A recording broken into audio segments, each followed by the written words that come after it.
Baik,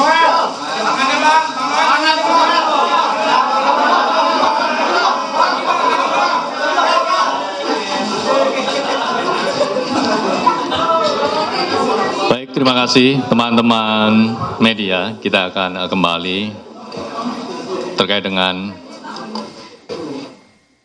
penjelasan lengkap mengenai kegiatan tangkap tangan dugaan pemerasan terkait pengurusan sertifikat keselamatan dan kesehatan kerja di lingkungan Kementerian Ketenagakerjaan. Kepada Pak Ketua, kami persilahkan. Terima kasih. Assalamualaikum warahmatullahi wabarakatuh. Selamat sore, salam sejahtera untuk kita semuanya, salam sehat. Saya langsung saja untuk efisiensi waktu. Jadi, sebagaimana tadi disampaikan bahwa ada kegiatan tangkap tangan di Kementerian Ketenagakerjaan. Ini berawal dari kami menganggap bahwa, dan saya yakin semua juga masyarakat menganggap bahwa tenaga kerja itu merupakan tulang punggung perekonomian negara. Sehingga kualitas dan ketangguhan sistem tata kelolanya menjadi salah satu kunci dalam upaya peningkatan ekonomi nasional. Saat ini Indonesia sedang berada pada periode produktif dengan bonus demografi yang menunjukkan tingginya jumlah sumber daya manusia yang berada pada usia kerja. Ini relevan dengan data dari BPS, Badan Pusat Statistik, yang menunjukkan rata-rata jumlah pekerja atau buruh dalam 5 tahun terakhir jumlahnya ada 137,39 juta orang per tahun. Adapun untuk tahun 2025 jumlahnya 145,77 juta orang atau 54% dari total penduduk Indonesia.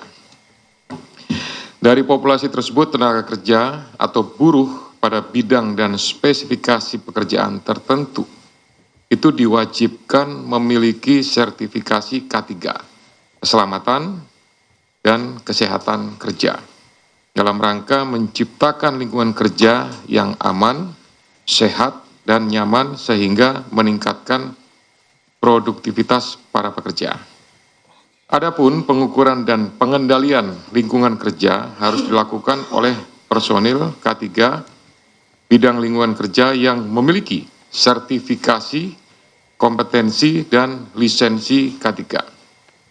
Ironinya, ketika kegiatan tangkap tangan, KPK mengungkap bahwa dari tarif sertifikasi K3 yang sebesar Rp275.000, tapi fakta di lapangan menunjukkan bahwa para pekerja atau buruh harus mengeluarkan biaya hingga 6 juta rupiah karena adanya tindak pemerasan dengan modus memperlambat, mempersulit, atau bahkan tidak memproses permohonan pembuatan sertifikasi K3 yang tidak membayar lebih tersebut.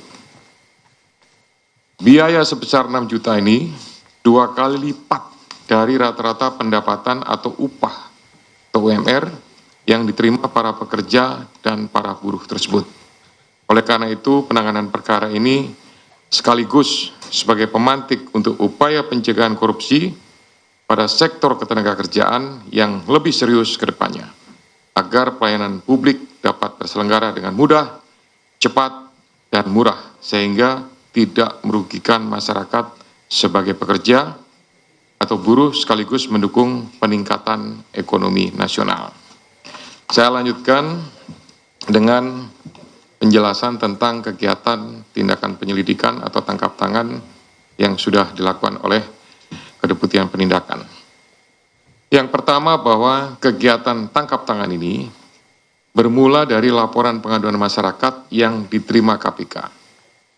Hal ini sekaligus sebagai bentuk kontribusi konkret dan dukungan publik dalam pemberantasan korupsi.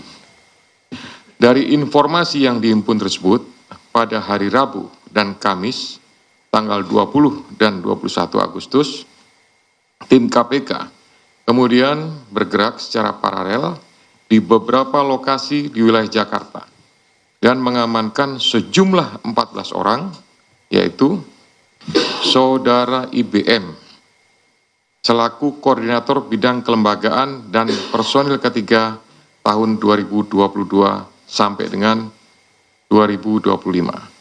Kemudian GAH atau GAH, Koordinator Bidang Pengujian dan Evaluasi Kompetensi Keselamatan Kerja tahun 2022 sampai dengan saat ini.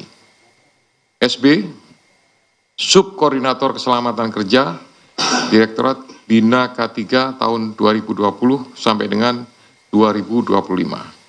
AK, Subkoordinator Kemitraan dan Personil Kesehatan Kerja tahun 2020 sampai dengan sekarang. IEG, Wakil Menteri Ketenagakerjaan tahun 2024 sampai dengan 2029. FRZ, selaku Dirjen Binwasnaker dan K3 pada atau sejak Maret 2025 sampai dengan sekarang. HS, Direktur Bina Kelembagaan tahun 2021 sampai dengan Februari 2025. SKP, Subkoordinator, kemudian SUP, Koordinator juga, kemudian ada TEM, ini adalah pihak PT, perusahaan jasa, PT Chem Indonesia, kemudian MM, dari perusahaan jasa juga, PT Chem Indonesia, dan Direktur Bina Kelembagaan tahun 2021. Yang lainnya, karena tidak terkait, maka tidak dilakukan pemeriksaan. Selain itu, tim juga mengamankan barang bukti yang diduga terkait ataupun yang merupakan hasil dari tindak pidana ini, yaitu 15 unit kendaraan bermotor roda 4 dengan rincian 12 unit dari IBM, 1 unit dari SB, 1 unit kendaraan roda 4 dari SB, yang 12 unit tadi juga roda 4, kemudian 1 unit roda 4 dari HS, 1 unit roda 4 dari GAH. Kemudian 7 unit kendaraan bermotor roda 2, 6 unit kendaraan roda 2 diamankan dari IBM, dan 1 unit kendaraan roda 2 diamankan dari IEG. Kemudian ada juga uang tunai lebih kurang sekitar 170 juta dan ada 2.201 US dollar dan beberapa pecahan lainnya. Barang bukti tersebut dari pihak-pihak yang diamankan dalam kegiatan tangkap tangan ini jumlahnya cukup banyak dan mempunyai nilai yang cukup tinggi. Hal ini relevan bahwa praktik dugaan pemerasan ini sudah terjadi sejak beberapa periode waktu sebelumnya, diperkirakan dari tahun 2019 sampai dengan saat ini. Adapun konstruksi perkaranya, atas penerimaan uang dari selisih antara yang dibayarkan oleh para pihak yang mengurus penerbitan sertifikat K3 kepada perusahaan jasa K3 atau PJ K3 dengan biaya yang seharusnya sesuai dengan tarif PNBP, kemudian uang tersebut mengalir ke beberapa pihak, yaitu sejumlah 81 miliar. Dengan rincian nanti akan didetailkan. Pada tahun 2019 sampai dengan 2024, IBM diduga menerima aliran uang sejumlah 69 miliar melalui perantara.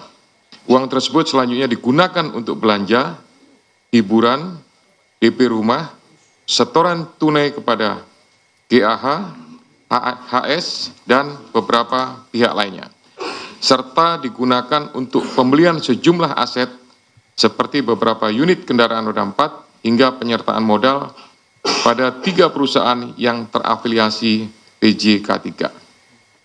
Kemudian GAH diduga menerima aliran uang sejumlah